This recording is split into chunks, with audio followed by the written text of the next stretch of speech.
This is Dr. Torrey with RookieDoctor.com. We're going to go over another quick tip for the clinical years of medical school, your internship, and your residency. And this one has to do with patience. It's similar to some of the other tips you may have seen, but this is about the little things. Little things mean a lot to your patient. The first few moments, everyone knows how important the first impression is, okay? And some of that is how you enter the room. Some of it's how you introduce yourself, how you, call their name, etc.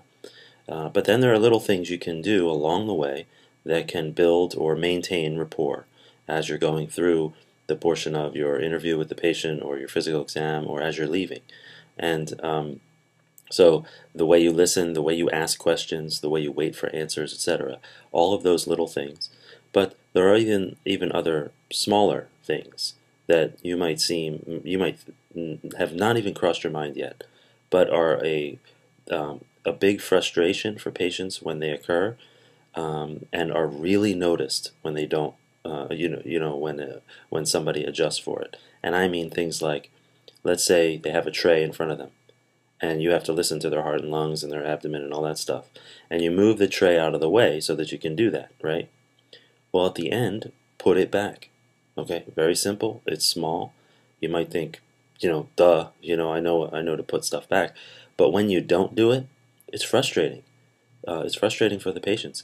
When you do it and you say it, you say, Mr. Jones, let me just put this back for you before I head out and start situating it, and then ask at the end of it, is that okay? Is that a good spot for it or whatever? Okay, if you have time to do the little things, to flip someone's pillow or ask them if they want the lights back off or do they want the door closed. Small things can mean a lot to your patient, and so pay attention to them and try to think about some of the small things and where they occur in your patient interaction.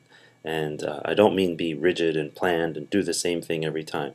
Be a real human being and do for them like you think they would want done for them and like you would want done for you.